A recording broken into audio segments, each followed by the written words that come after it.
kauli ya miaka 10 mfululizo ubingwa kwenda kwa Young Africans inaweza kutimia, si ndio? Kwanza kwa uchache unaliona ili afu tuende kwenye swali la msingi ambalo nahitaji kulielekeza kwako. Of course kwa mwenendo ulivyo naiona kama Yanga itakwenda kudominate zaidi, kwa sababu katika misimu ambayo Yanga walikuwa wana hali tete, msimu huu unaweza tukakili hilo. Kwa sababu gani? Hebu angalia maingizo ambayo yalikuwa yameingia.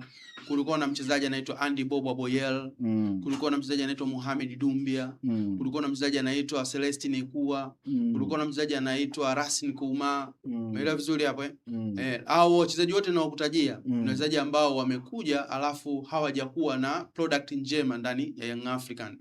Ambapo hiyo imekuwa tofauti na maingizo ya misimu minne nyuma yote, ambao ukiangalia kila mchezaji ambaye alikuwa akiongezwa kwenye kikosi alikuwa analeta tija. Ukiangalia kina Kennedy Musonda kipindi anaingia, kina Maxim pia Nzengeri, hata Skudu Makudubela naye pia alikuja, lakini kulikuwa na tija ulikuwa unaiona ndani ya kikosi tofauti na maingizo haya. Kwa hiyo katika kipindi ambacho Yanga walikuwa na hali mbaya, this time walikuwa na hali mbaya zaidi.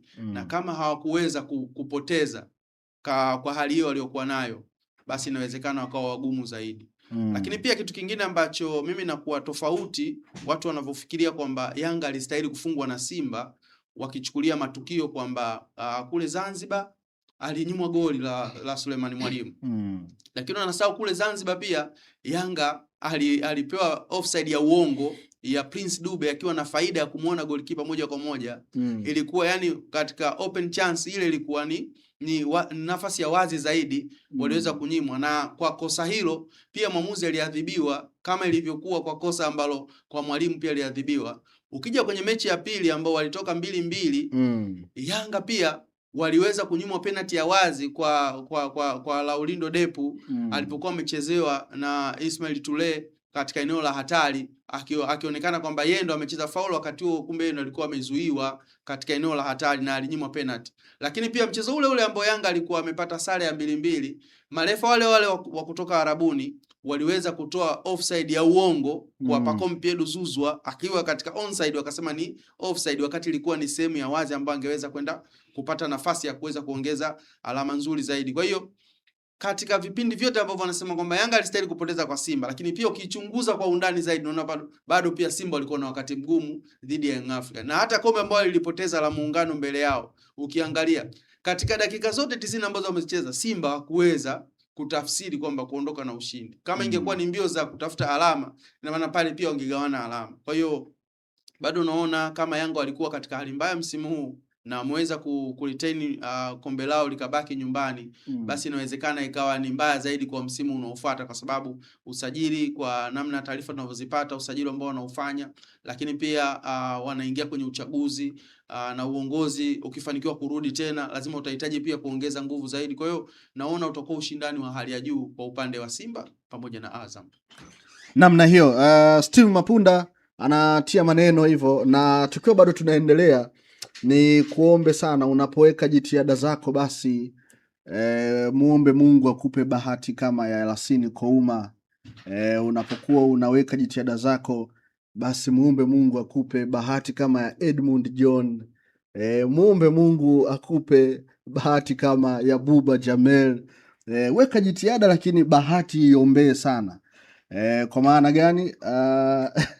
Wakati wakina Libase Gie, wakati wachezaji mbalimbali wakina Ture wanaweka jitihada, wakati wakina Mosi Ndoumwe wanaweka jitihada, wanafunga magoli lukuki, lakini bado hayakutosha wao kuwa mabingwa. Lakini Buba Jamel ni champion.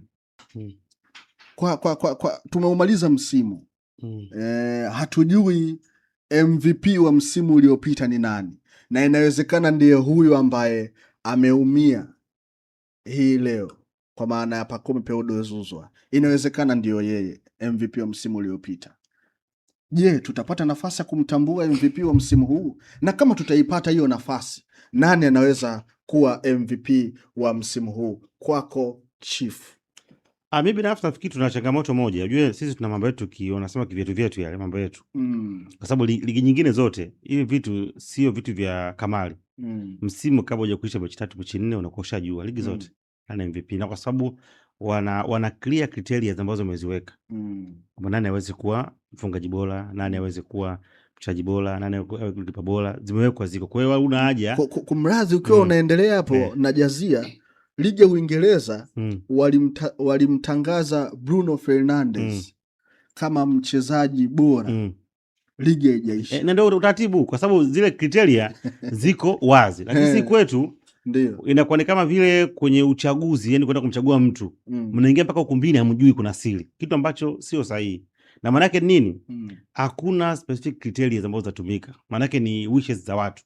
Yani wakiamua wewe unakuwa wewe, ukiamua yule, kitu ambacho wakati mwingine kinakwenda kufifisha na kutia mashaka mengi. Mimi ukiniambia kwa msimu huu ambaye anastahili kuwa MVP wa msimu, mimi nitakuambia Faisal Salum.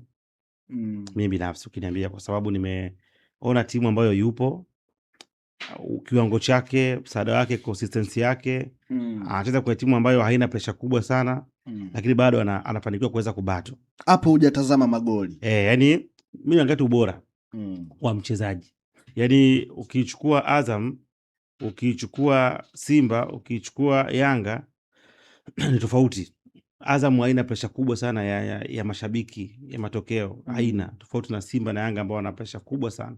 Lakini pia hata kunufaika na waamuzi, Azam hainufaiki sana kama ambavyo Simba na Yanga wamekuwa wakinufaika mara kadhaa kutokana na mambo ambayo yanakuwa yanaendelea. Kwa hiyo mimi nikiangalia kwa ubora alionao, nafikiri yeye ana deserve kuwa mchezaji bora wa msimu kwangu mimi. Ukiniambia nambari 2 nitamsema ni Okello.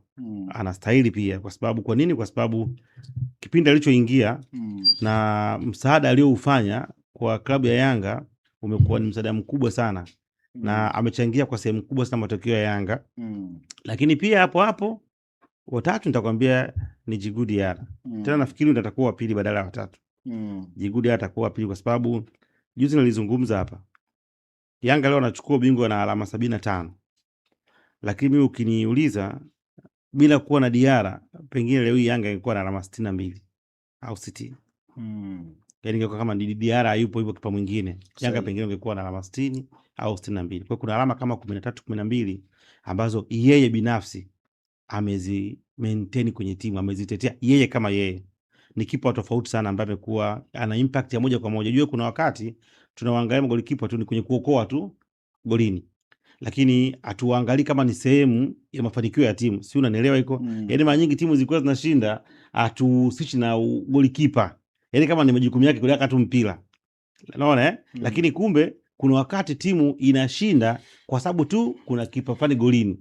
Yaani kuna wakati Yanga inaongoza 1-0 wakati itakiwa ifunge magoli 3, ila kwa sababu tu ya Diarra ikaweza kusecure. Kwa kama angekuwa sio yeye, Yanga ndio angepata goli 1, lakini wangeconcede magoli mangapi? Magoli 3. Kwa hiyo mimi binafsi na fairness Faisal, wa pili nitamsema Diarra, na watatu nitamzungumzia Okello.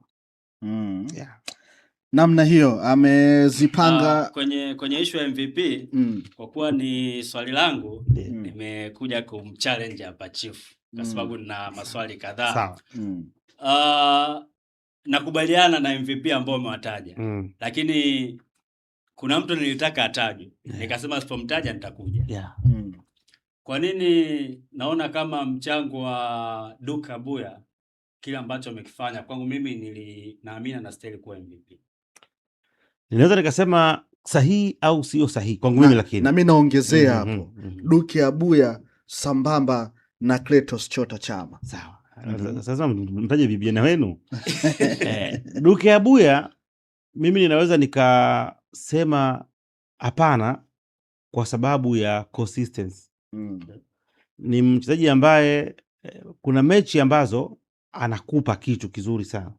Lakini zile mechi ambazo timu inakuwa imekosa option, hakupi kitu. Kwa wakati mwingine ni kama anahitaji timu iweze kuwa vizuri ndio aweze kukupa kitu. Mimi ninapomwangalia, yani sio midfielder ambaye kwamba okay sasa hapa tushakwama sasa. Unafahamu, yani kwamba tumekwama, yeye akaamua kuchukua mchezo. Kwa hiyo ili aweze kuperform ni lazima timu iwe kwenye rhythm. Ili uweze kumuona akifanya vizuri ni lazima mahusiano yake yeye, Maxi, kama ni Muda, kama ni Dadamaro, kama ni Baka, hao wote wao katika level hii, level moja, jambo la kwanza. Lakini jambo la pili, kwa nini nasema kumzungumzia yeye, mpaka saizi Duke Abuya ameshindwa kuwa mmiliki wa eneo lolote kiwanjani. Sio kama mtaweza kuelewa hapo. Yaani ameshindwa kuwa mmiliki wa eneo lolote kiwanjani. Anaonekana mzuri akiwa kwenye transition kwenye mobile way, yaani akiwa na move.